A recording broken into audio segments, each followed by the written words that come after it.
All right, let's take a look at a quick little application problem that you probably have seen in one of your other applied courses, but what are vectors good for? Well, one thing that you can use vectors for is anytime you have a lot of forces being applied to a single object, it's easy to tell what the object's actually going to do. Let's do the kind of classic problem. Let's say you got a canal and you got this boat, this awesome looking boat floating in the canal. Let's give this canal some water, of course.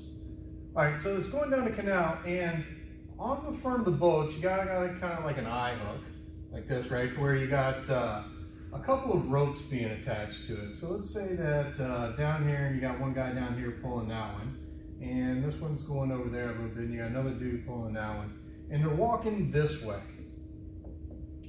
Well, each one of these guys is pulling with a specific force. We'll talk about that in a second. Let's say that this guy is pulling in this direction. Let's say that that is 30 degrees. And let's say measured from kind of straight down the canal, this is 45 degrees. And let's say this guy is pulling with a force of 20 newtons, and this guy is pulling with a force of, let's be creative, 30 newtons. Now, since these both are tied to the exact same spot, the boat itself can't tell that there's two forces being applied to it. It's actually going to move just like there's one single force being pulled on this. You can kind of see, since this guy's pulling more this way with a bigger force, I would guess that it's probably, who knows, somewhere down in that way is probably what the boat actually feels. All right, so how do we figure this out? Well, first off, just for sake of people that may have not had it before, what is a newton besides a delicious cookie? Well, a force, and this is going to be important throughout the entire semester, is defined by Isaac Newton as a mass times an acceleration. So a newton is actually just a unit of force. And you can see that by, didn't mean to do that. If you just put, like, let's use the SI units. The standard measurement for mass is the gram, but most of the time, things are pretty big, we generally use the kilogram. And acceleration, as we've seen in calculus before, would be meters per second squared. So a force in the SI units is a kilogram meter per second squared. This is defined to be a newton, after Isaac Newton. So it's just a measure of how hard something is, or how much force is being applied to something. Now this sounds like this would actually be a pretty tough problem to solve if I said, find the magnitude in the direction the boat wants to go, but it's actually super easy. All we got to do is turn these two ropes, so to speak, into vectors. Since, just for notation, let's call that one force 1 and that one force 2. Let's come up with two vectors, F1 and F2. Excuse me. Now think about this as in polar form. We have a magnitude, how hard it's being pulled, and a direction. So we've seen how to convert this into a component form. This would be 20 cosine 30 degrees and 20 sine 30 degrees. Now we can also do force 2 almost the same way.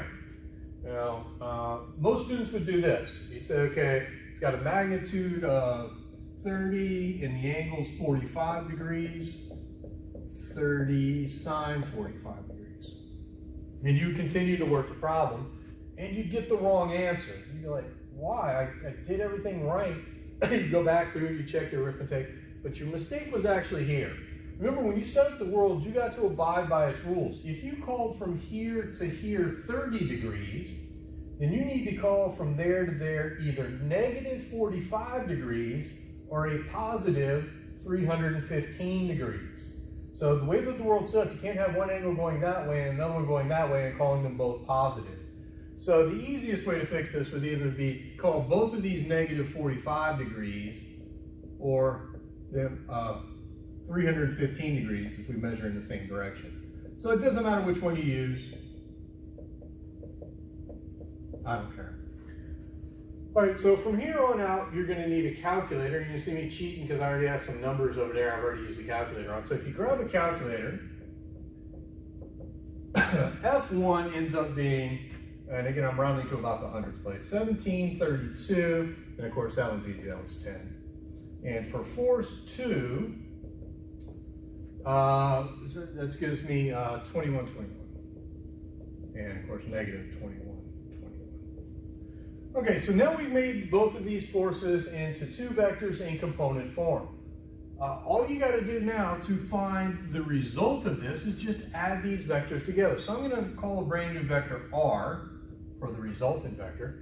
And if we just add these two things together, I get 38.53 and negative 11.21.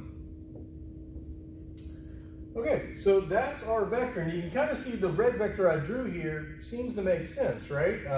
Positive x and a little bit in the y direction. Now, since the question generally asks find the magnitude and direction of the resultant force, we do want to turn this back into polar form. So we want to find the magnitude of R, which is the square root 38.53 squared, negative 11.21 squared. And again, grab your calculator, do some arithmetic. This ends up being 40.13. Now, in this case, the magnitude here would be how much force is being applied, so that would be in newtons. And our angle, let's move it over here, the tangent of theta is the y component over the x component, which is, well, 38.53. 38.53. So theta is equal to, if you do the inverse tangent or the arctangent, you get negative 16.22 degrees. Now the question is, remember when we do the arctangent is, do I need to add 180 degrees to this? Well, if you look at our resultant vector, the x is positive and the y is negative. That means that we are in the third quadrant. Our angle's down here somewhere.